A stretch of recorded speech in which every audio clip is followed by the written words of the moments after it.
Quiero comenzar una, una serie de enseñanzas que nos van a ayudar, sobre todo en el ámbito de la oración.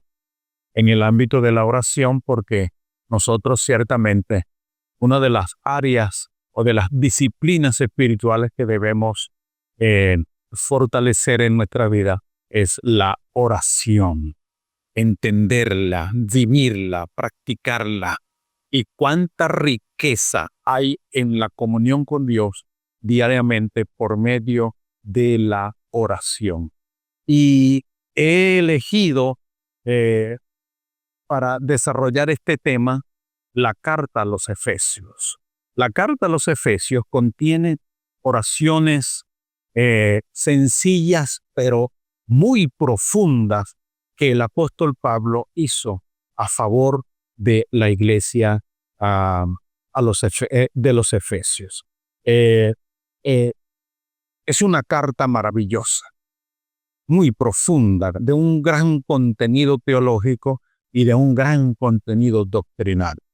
La carta a los Efesios es una carta que fue escrita para una iglesia en particular, pero en realidad es una carta que fue leída a todas las iglesias que se mencionan en el libro de Apocalipsis. Efesio, la ciudad o la iglesia en Éfeso, formaba parte de un conglomerado de 7 iglesias que se establecieron en Asia Menor, lo que hoy se conoce como Turquía. Allí se establecieron 7 iglesias y la madre de esas iglesias era la iglesia que se estableció en Éfeso. Entonces, el apóstol Pablo escribe esta carta a esa iglesia. Le escribe una carta profunda, muy especial, porque ciertamente toda carta lleva un mensaje. La carta que Pablo le escribió a la iglesia en Éfeso tenía un mensaje. Toda carta tiene un mensaje y tiene una intención. La carta escrita por el apóstol Pablo tenía un mensaje, que es lo que vamos a descubrir, y también tenía una intención.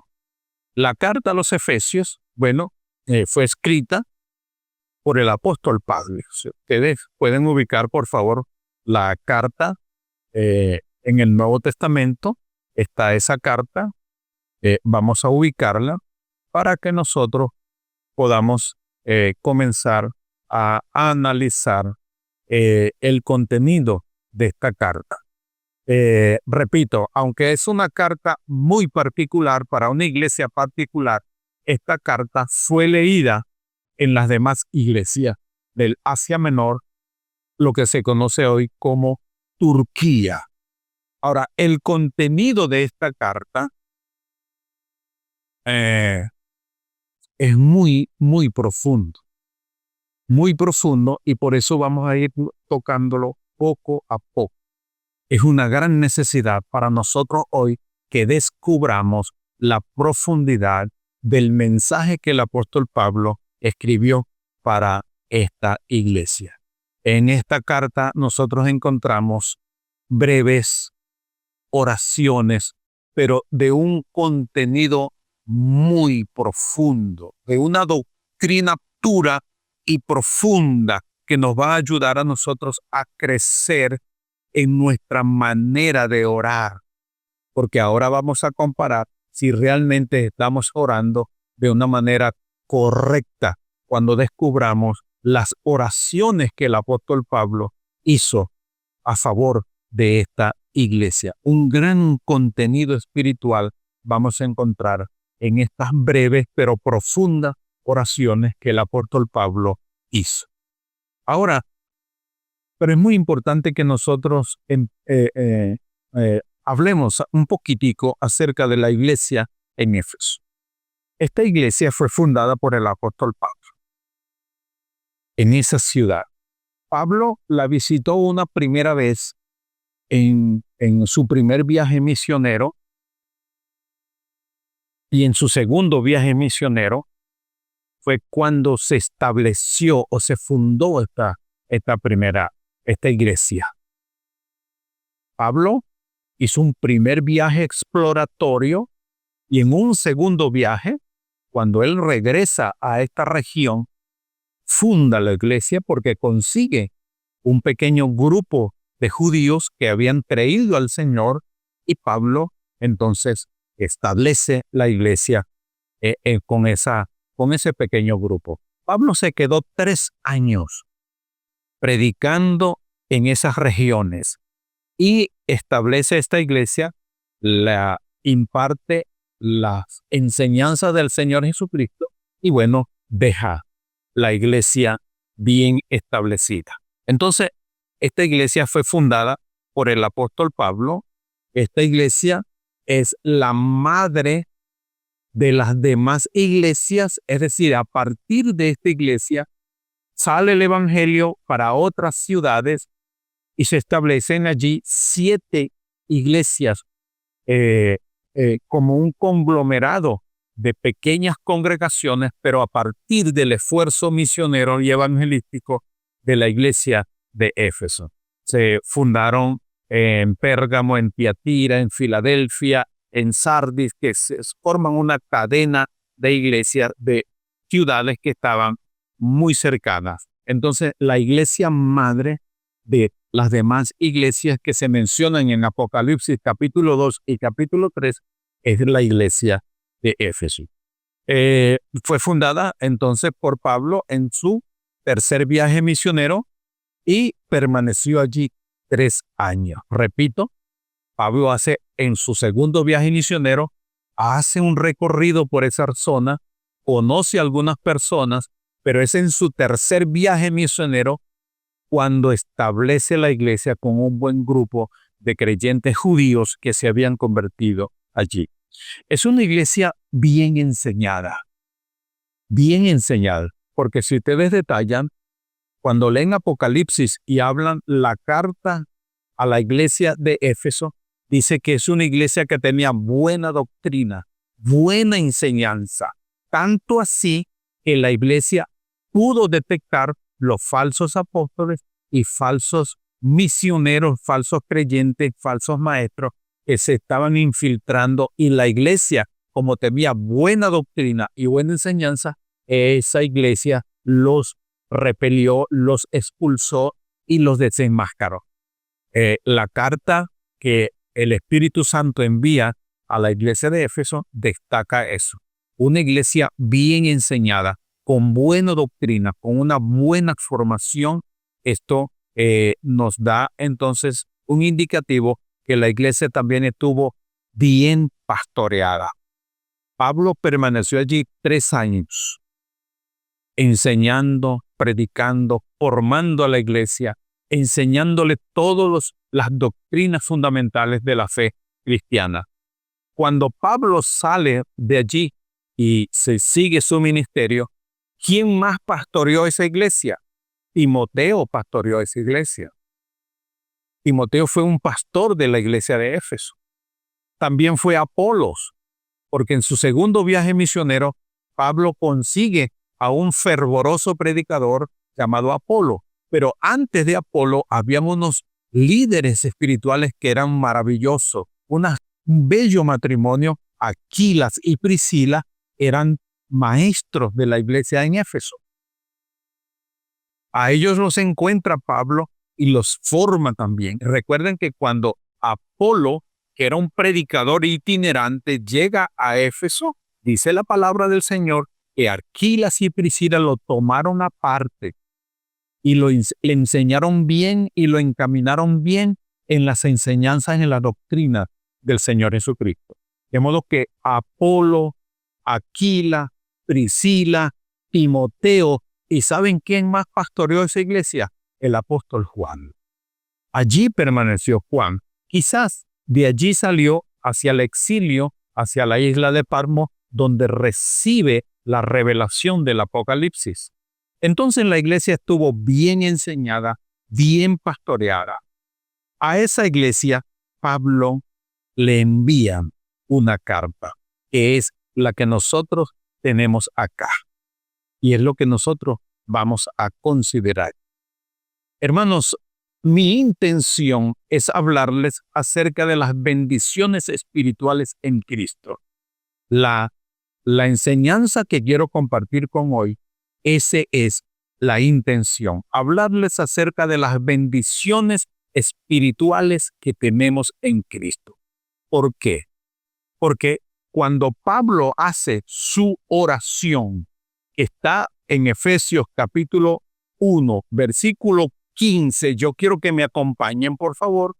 Allí, Efesios capítulo 1, versículo 15, 16.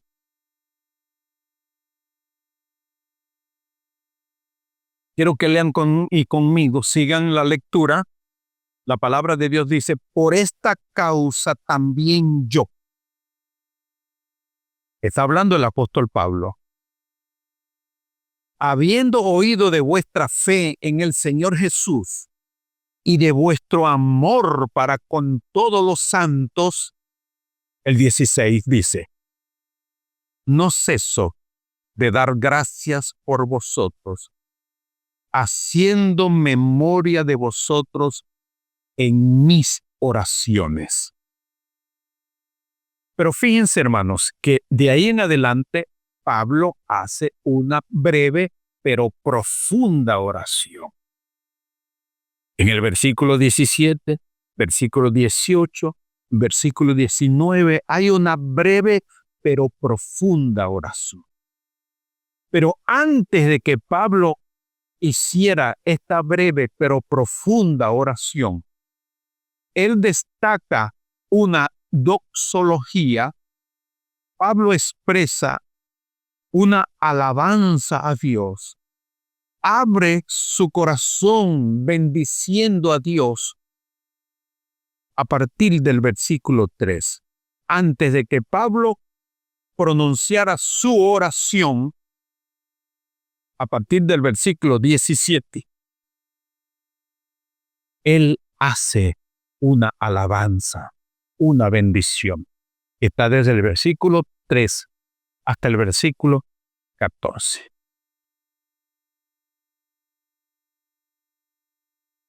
Por eso entonces nosotros encontramos que en el versículo 15 dice, por esta causa también yo.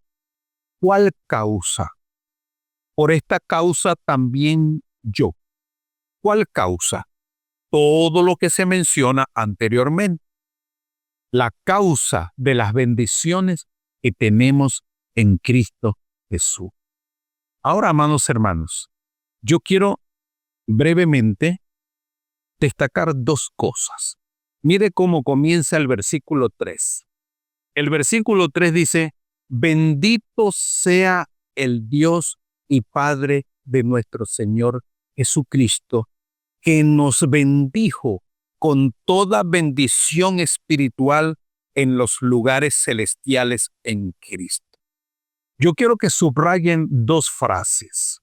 Una, bendito sea el Dios y Padre. Subrayen esto, bendito sea el Dios y Padre.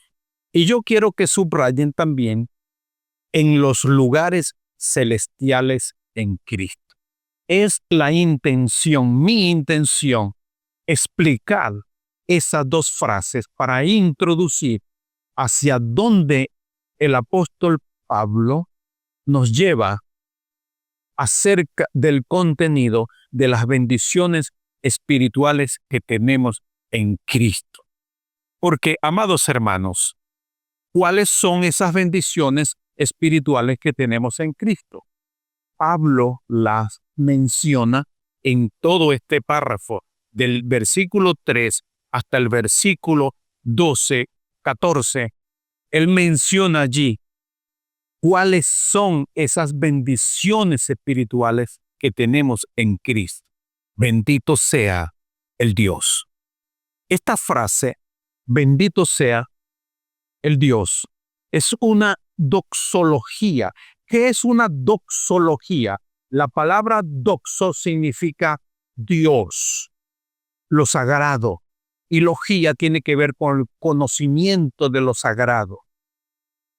Cuando nosotros conocemos lo sagrado, nos podemos acercar con reverencia y con una actitud de agradecimiento al Creador, al Eterno. La doxología que expresa aquí el apóstol Pablo no es otra cosa que un compendio, la teología que tenemos como conocimiento por medio de la revelación que nos ha dado el Espíritu. Son aceptos, si tú leyendo y conocer que cuál es el contenido de todas esas bendiciones que el apóstol Pablo está reconociendo aquí en este párrafo, en esta alabanza que él expresa.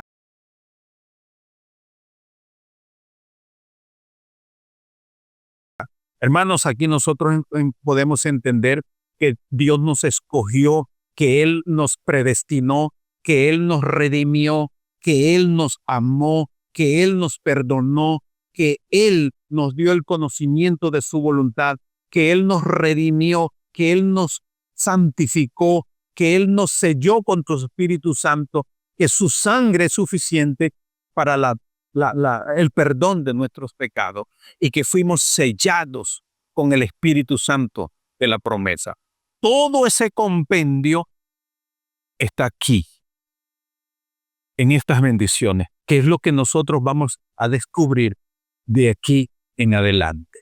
Pero quiero entonces que nos detengamos para reflexionar un poco acerca de qué significa bendito sea el Dios. ¿Cómo podemos nosotros bendecir a Dios?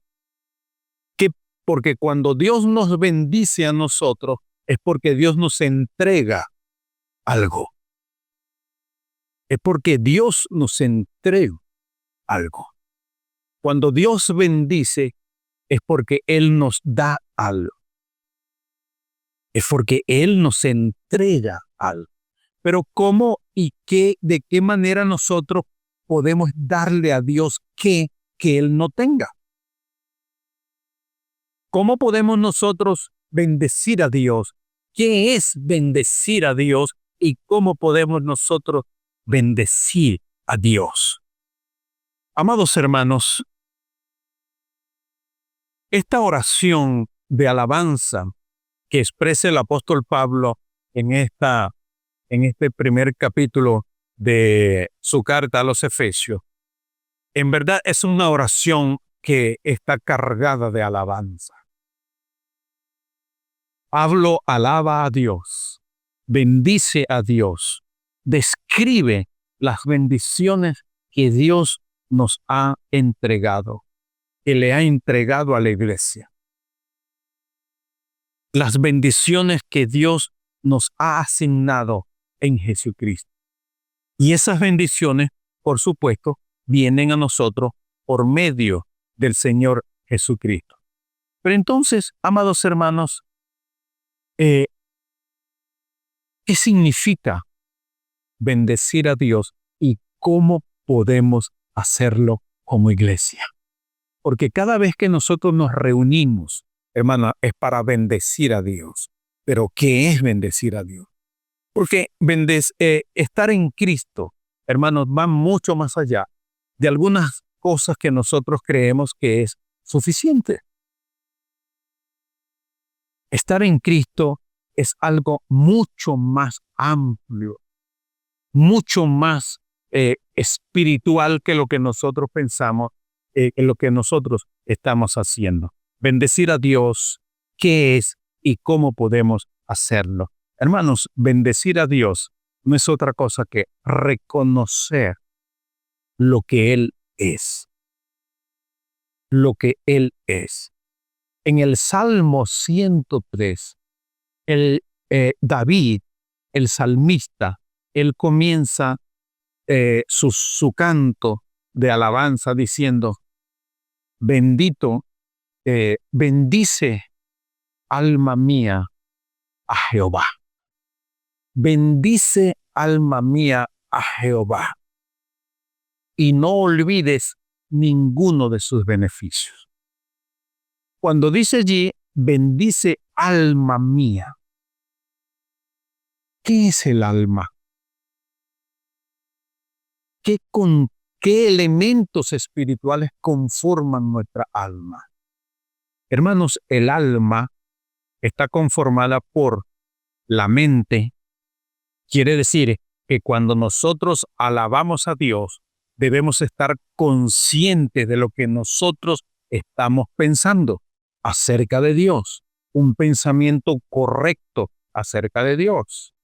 Y ese pensamiento en la mente debe estar saturada por el conocimiento de Dios que nos da su palabra.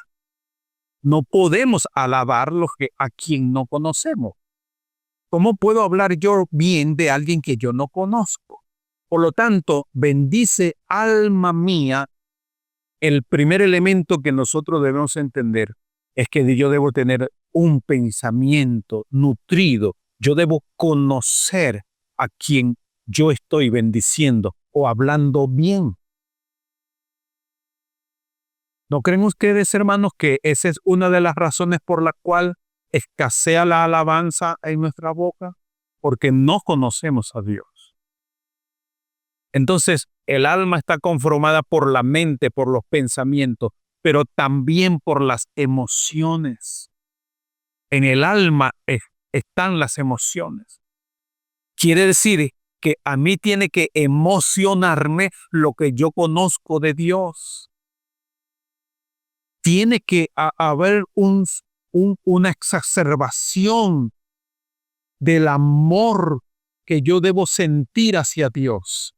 El gozo que debe haber en mí cuando yo alabo como congregación o en mi tiempo privado, cuando yo alabo a Dios, yo debo sentir gozo, un profundo amor. Por eso el salmista decía que en él, en tener comunión con Dios, él hallaba deleite. Hay un deleite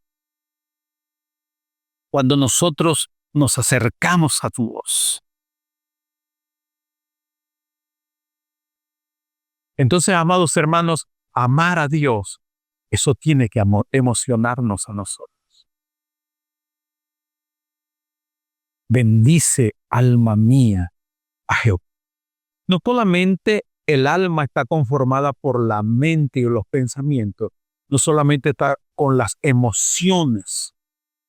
Yo debo tener gozo, hermano, cuando nosotros cantemos a Dios como congregación, tiene que haber gozo. Tiene que haber una expresión genuina de lo que estamos cantando. Eso tiene que emocionarme a mí, porque yo sé a quién estoy alabando, yo sé a quién le estoy cantando. Pero las emociones, el alma también está conformada por la voluntad. Y la voluntad, hermanos, esas son las decisiones que yo tomo. Yo decido alabar a Dios. Bendice, alma mía, a Jehová. Y no olvides ninguno de sus beneficios. Y el salmista comienza a mencionar allí los beneficios que hemos recibido de parte del Señor. Bendice, alma mía. Bendecir a Dios, hermanos, es declarar, es reconocer quién es Él. Él es magnífico. Él es eterno, Él es poderoso. Él es bueno, misericordioso, tardo para la ira, grande en misericordia. Yo te alabo, Señor, porque tú eres el que perdona mis pecados. Entonces, cuando nosotros estamos nutridos de un correcto pensamiento acerca de quién es Dios y pronunciamos con nuestra boca quién es Él, le alabamos, le honramos, magnificamos su nombre, estamos bendiciendo a Dios. Estamos bendiciendo a Dios. ¿Cómo hacerlo? Ya sabemos qué es bendecir a Dios. Es reconocer quién es Él. Yo debo decirlo, yo debo pronunciarlo, yo debo reconocerlo, yo debo declararlo. ¿Quién es? Pero también yo debo reconocer sus obras y sus maravillas. El Salmo 104, por favor acompáñenme, no pierdan Efesios.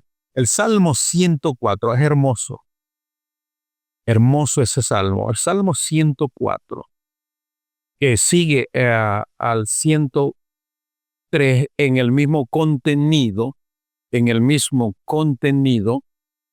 Mire lo que dice el Salmo 104. Bendice alma mía a Jehová. Jehová Dios mío, mucho te has engrandecido y te has vestido de gloria y de magnificencia. Y ahí sigue el salmista. Pero mire cómo él comienza. Bendice alma mía a Jehová. Jehová Dios mío, mucho te has engrandecido. ¿Qué está haciendo el salmista aquí? Reconociendo las obras del Señor. Reconociendo su obra. Entonces, ¿cómo podemos bendecir a Dios? Reconociendo, pronunciando sus obras. Así nosotros podemos bendecir a Dios. Bendecimos a Dios cuando reconocemos lo que Él es y lo que Él ha hecho. Amados hermanos, en este primer punto, entonces aprendemos que bendecir a Dios debe ser una actitud en nuestro corazón, que de continuo, como dijo el salmista, bendeciré al Señor en todo tiempo. En todo tiempo. Hermanos, debemos desarrollar una vida, una actitud de adoración donde nosotros podamos bendecir a Dios. Bendito seas tú, oh Señor. Y decir y reconocer quién es Él y lo que Él ha hecho en nuestras vidas. Eso es lo que hace el apóstol Pablo. El apóstol Pablo aquí está recogiendo lo mismo que hizo el rey David y todos los que escribieron los salmos y todos los profetas y todos los hombres del Antiguo Testamento que aprendieron a bendecir el nombre de Dios. Hermano, aprenda a bendecir el nombre del Señor. Bendiga a Dios. Que sea una actitud diaria en su comunión con Dios. Bendito sea Señor y Dios nuestro. Aprenda a bendecir a Dios y su actitud y su vida de oración va a cambiar. El segundo punto que yo quiero desarrollar, la segunda frase que le dije que subrayara. ¿Cuál fue la primera? Bendito sea el Dios y Padre de nuestro Señor Jesucristo. Y la segunda frase que le dije que subrayaran, que es lo que voy a explicar, los lugares celestiales. Es decir, que todas esas bendiciones que a continuación el apóstol Pablo describe ha ocurrido en los lugares celestiales. Están en los lugares celestiales. Pero es bueno definir qué son los lugares celestiales. ¿A qué se refiere el apóstol Pablo cuando dice que hemos sido bendecidos con toda bendición en los lugares celestiales? ¿A qué se refiere? ¿Dónde queda ese lugar? ¿Se refiere a algún lugar físico aquí en esta dimensión del mundo? ¿Dónde están esos lugares celestiales para que nosotros podamos entenderlo muy, muy, muy bien? ¿Qué son esos lugares celestiales? Lo primero que debemos decir, hermano, lo que yo debo decirle es que los lugares celestiales donde han ocurrido todas esas bendiciones que hemos recibido como iglesia y como creyentes, no es un lugar físico, no está en esta dimensión, no está aquí. Los lugares celestiales es una dimensión espiritual, no un lugar físico. Es una dimensión que nos conecta espiritualmente. Con razón el apóstol Pablo en su carta a los Corintios dice, pero el que se une al Señor un espíritu es con él. De modo pues que todas las bendiciones que la iglesia ha recibido, esas bendiciones ocurren, nacen en los lugares celestiales. Es una dimensión espiritual, no es un lugar físico donde nosotros podemos tener acceso. Una dimensión donde Cristo ejerce autoridad, dominio, gobierno, donde Él está sentado, administrando todas esas riquezas espirituales para otorgarlas a la iglesia en el día de hoy y en todos los tiempos, en todos los tiempos. Quiero, hermanos, que descubramos esa dimensión espiritual para que cuando nosotros podamos madurar en nuestra relación con Dios o podamos ir, consolidando esta fe, nosotros podamos entender cuando oramos hacia dónde debemos dirigir toda nuestra atención. Vamos a buscar, por favor, la palabra del Señor. Vamos a buscar en Colosenses capítulo 3, versículo 1. Vamos a empezar a descubrir esa dimensión espiritual donde ocurren todas estas bendiciones que la iglesia ha recibido. Colosenses capítulo 3, versículo 1.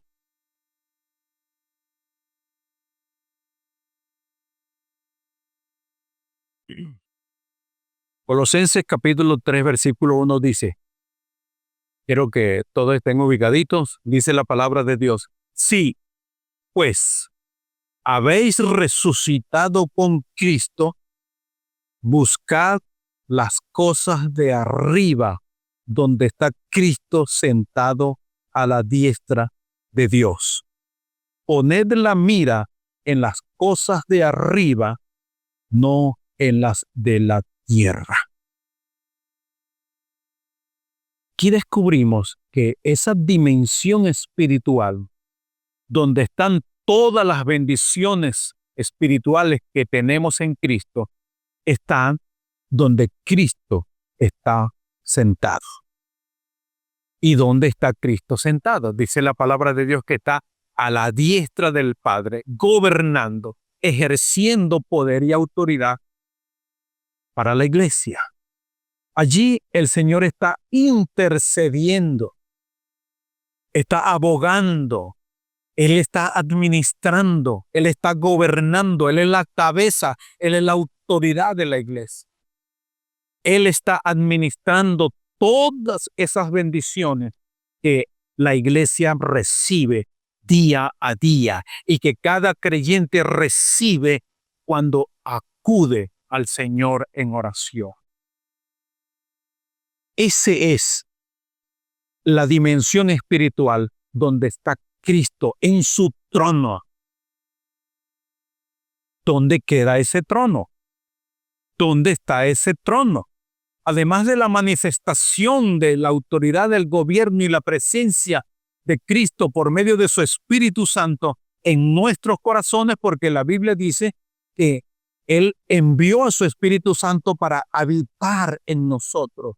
Además de esa presencia, Cristo está en su trono, gobernando, ejerciendo poder, autoridad y señorío sobre los bienes que corresponden a la iglesia.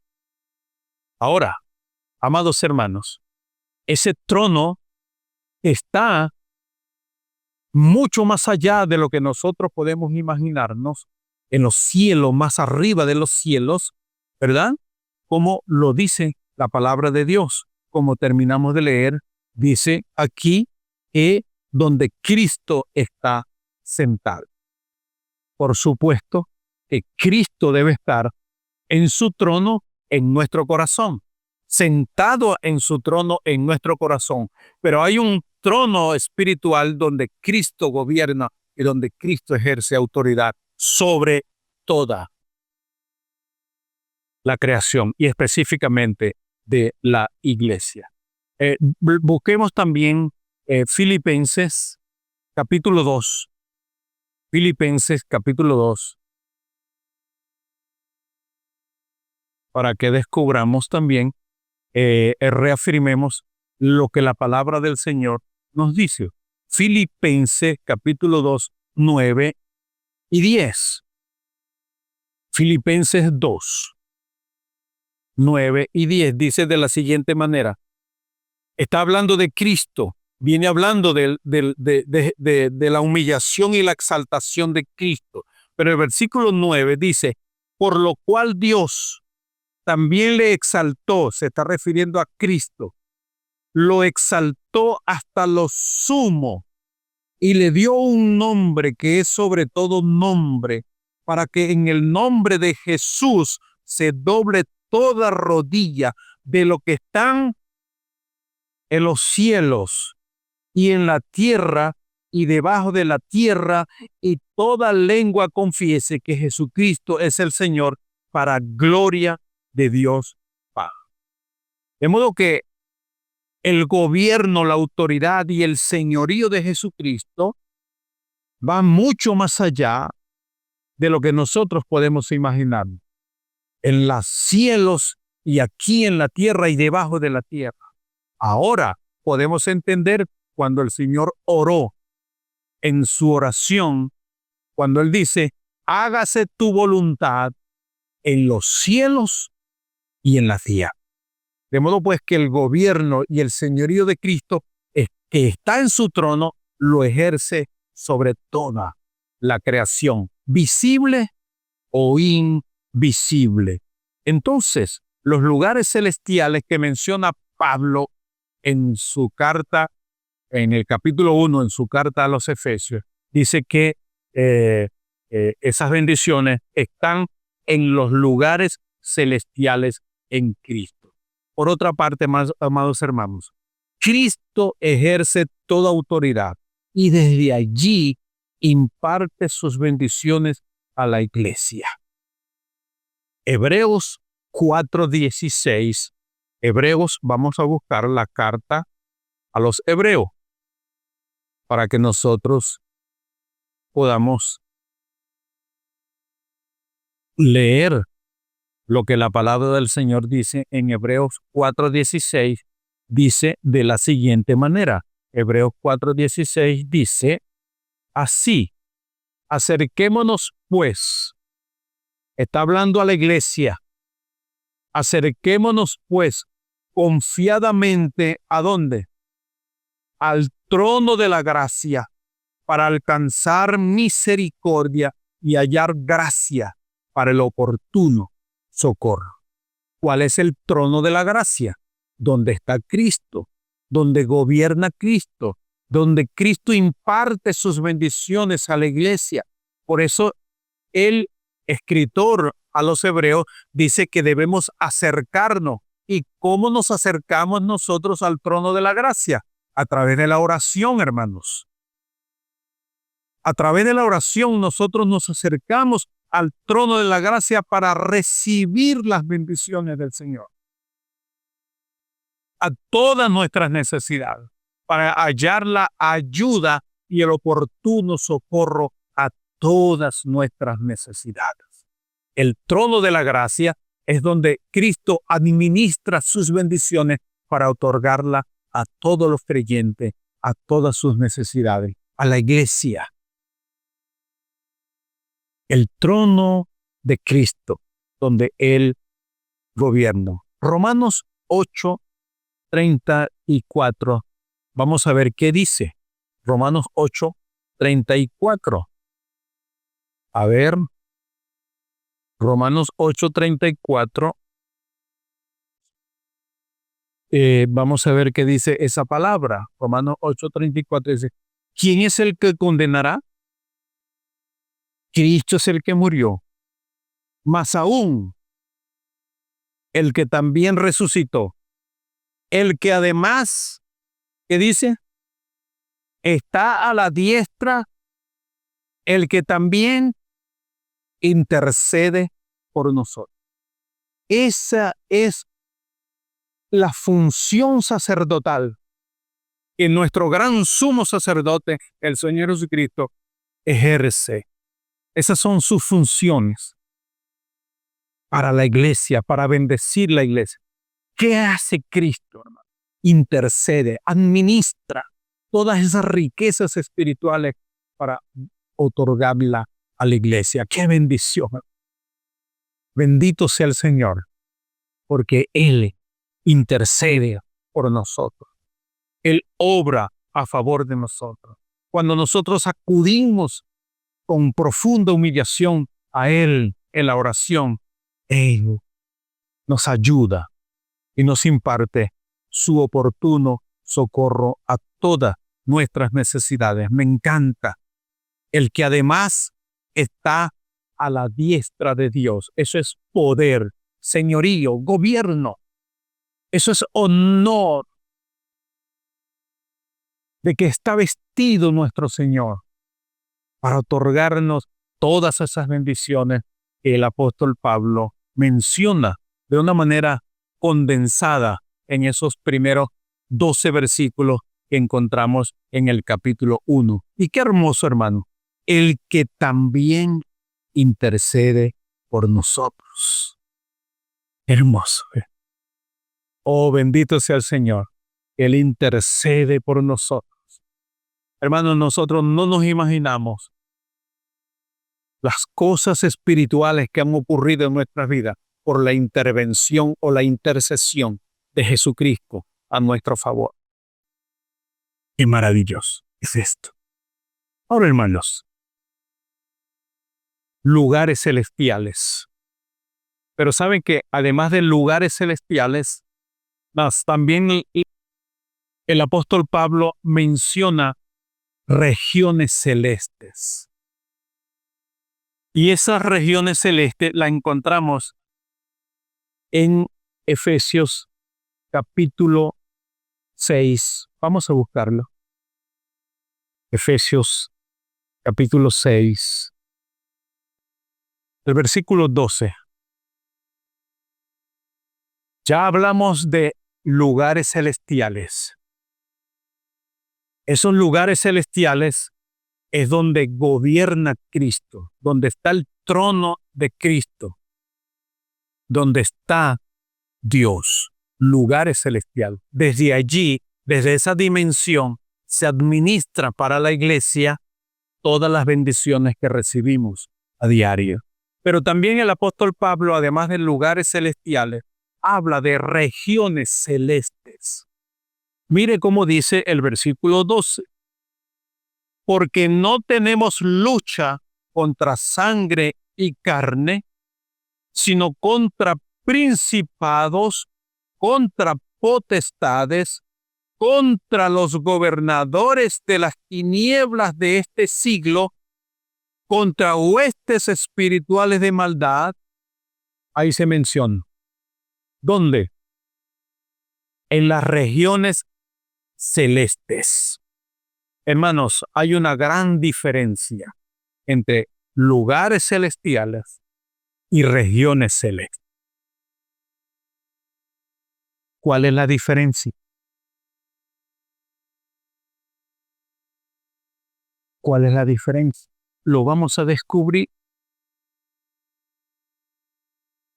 Esto nos va a ayudar a entender, hermanos, la dimensión espiritual de la iglesia y dónde se mueven los asuntos que el Espíritu Santo obra a favor de la iglesia.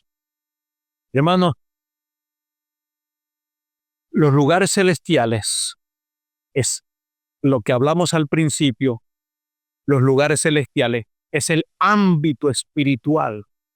Es el ámbito espiritual donde está el trono de Cristo, donde está Dios.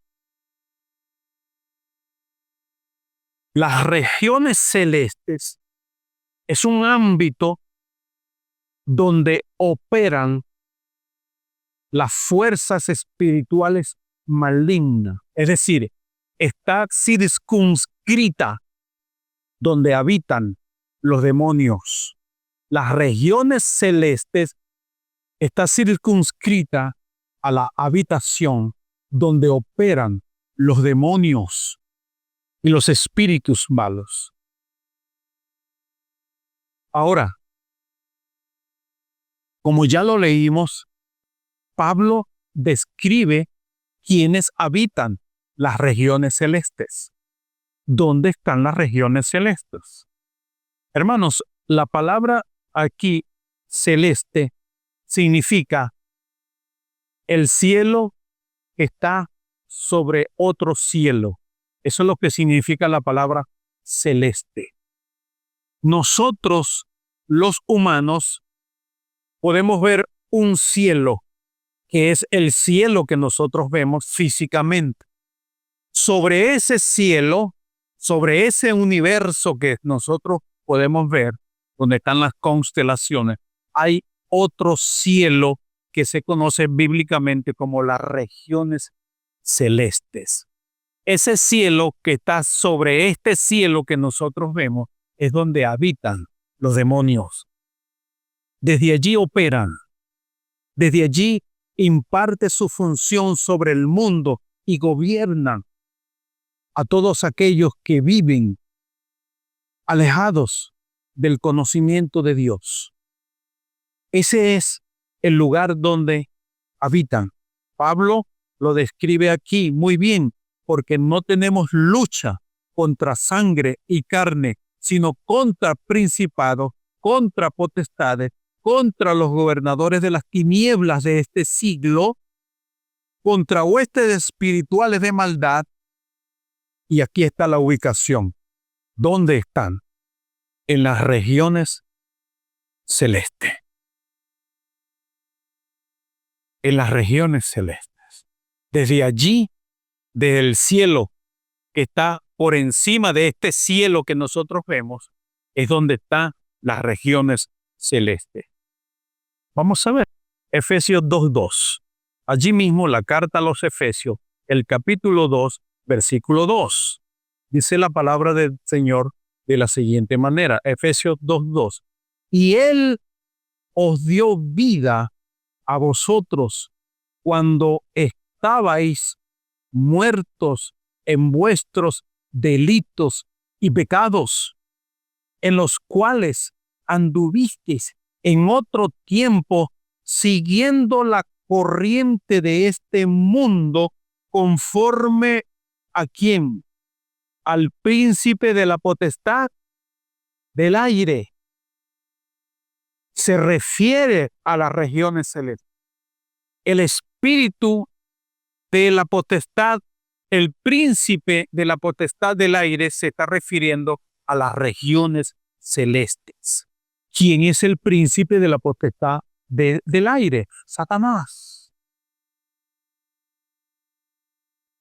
y sus huestes de maldad. Ellos habitan las regiones celestes. Entonces, hermanos, no confundamos lugares celestiales con regiones celestes. No confundamos esas dos dimensiones. La primera, en los lugares celestiales, es donde está el trono de Dios, el trono de Jesucristo, donde Él imparte funciones de gobernante, de rey, de señor de señores, para bendecir a su iglesia. Las regiones celestes es donde habitan los espíritus malignos que obran sobre la tierra, Vamos a ver Lucas 10:18. Ahí vamos a descubrir algo interesante. Lucas 10:18. Lucas 10:18 dice de la siguiente manera. Lucas 10:18 dice así. Y les dijo Jesús, ¿qué les dijo? Yo veía a Satanás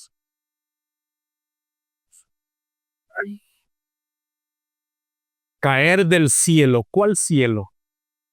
Las regiones celestes. Entonces, una visión espiritual para la iglesia es muy importante. Describir de dónde vienen los ataques para la iglesia, para el creyente, para todas esas cosas que nos causan molestia. Las tentaciones, todo lo que nos trae desgracia y que destruye nuestra armonía con Dios. Jesús, con una visión aguda y muy espiritual, dice que él veía a Satanás caer desde el cielo como un rayo. Entonces, esto es un indicativo, hermano, que nosotros debemos tener y desarrollar una visión espiritual muy importante que nosotros podamos detectar, como el apóstol Pablo nos aconseja, para que Satanás no gane ventaja alguna sobre vosotros, pues no ignoramos sus maquinaciones.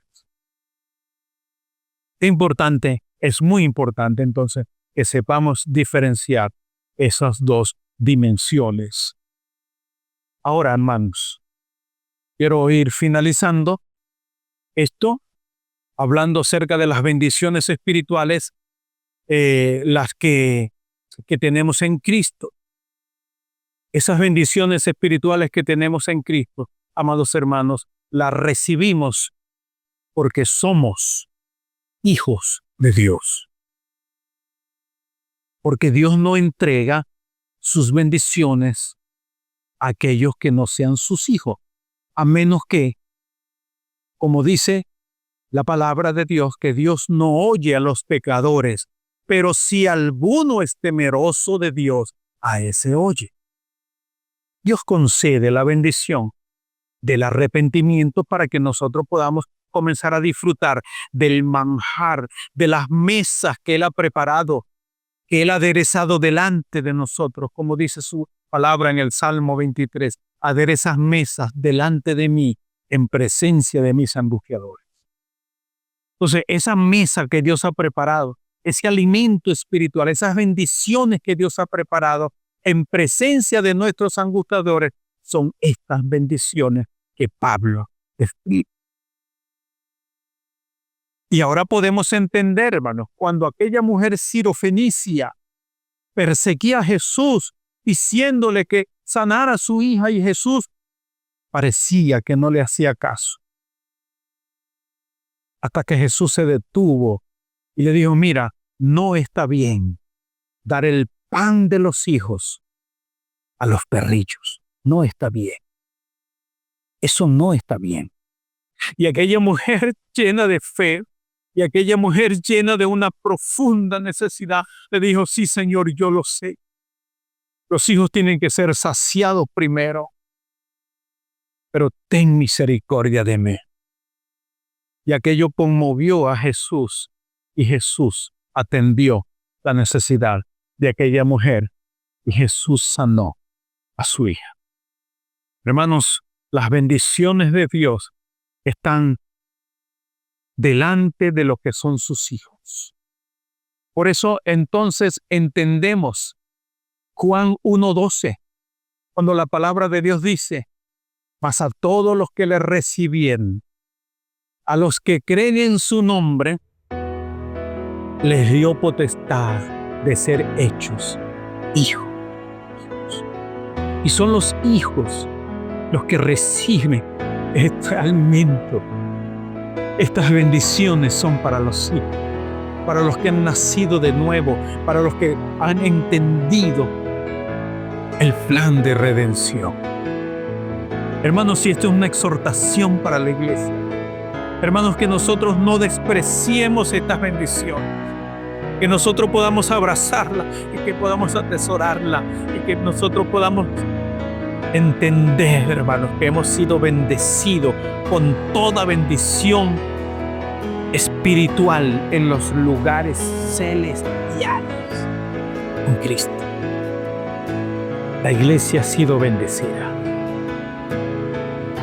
Estas bendiciones espirituales, hermanos, son para los hijos. Si usted no está disfrutando de estas bendiciones, hermanos, yo le animo que usted corrija su relación conmigo, que usted pueda enderezar su relación con Dios para que disfrute de esta mesa que Él ha preparado delante de usted. Por otra parte, hermanos, estas bendiciones no están limitadas por las circunstancias de la vida. Yo no sé qué prueba, qué dificultad usted está enfrentando. Pero sí puedo decirle que las bendiciones que ha preparado para la iglesia no están limitadas a las circunstancias que nosotros podamos estar sufriendo. No depende de las circunstancias. Cristo las preparó y nos las ha entregado como bendición. No importa, quizás podamos distraernos por la angustia, la desesperación, pudiéramos distraernos por lo que pudiéramos estar viviendo. Y por supuesto, esto nos aleja de disfrutar de la bendición del Padre.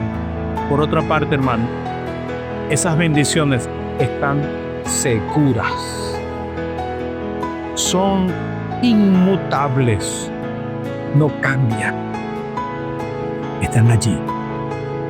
están allí disponibles para nosotros, porque ahora que estamos en Cristo, esas bendiciones son seguras y son inmutables.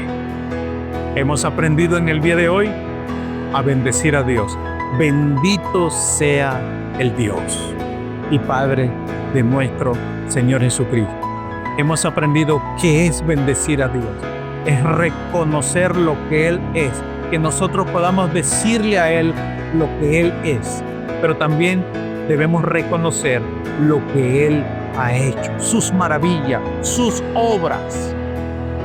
Decirle a Él, eso es bendecir su nombre. También hemos aprendido a diferenciar la diferencia entre lo que es lugares celestiales, que es una dimensión espiritual donde está el trono de Dios y donde Él suministra para la iglesia todas las bendiciones para su pueblo. Desde allí, Cristo gobierna, ejerce dominio, ejerce autoridad.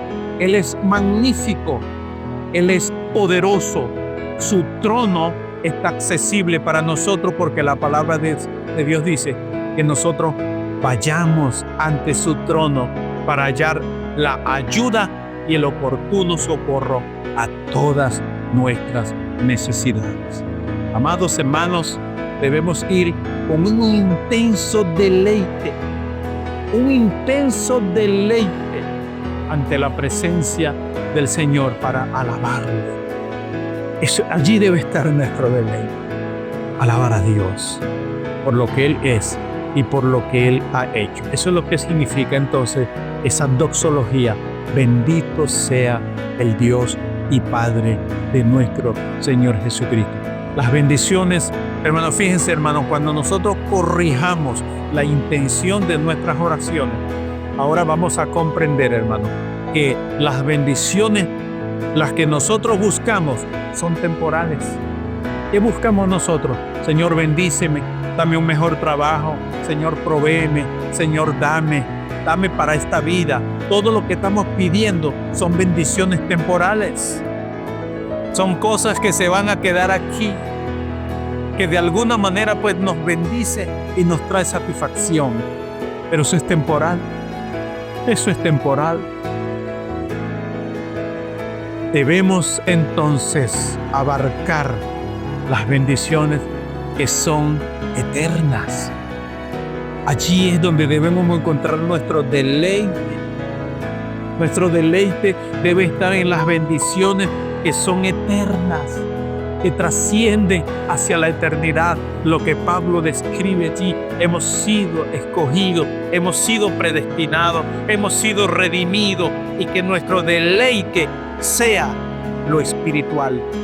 Entonces ahora entendemos cuando Pablo dice: puesto que habéis resucitado con Cristo, buscad las cosas de arriba, donde está Cristo sentado. Ese debe ser nuestro deleite en Cristo. ¿Qué tal si están en pie, hermanos, y bendecimos al Señor? Bendecimos.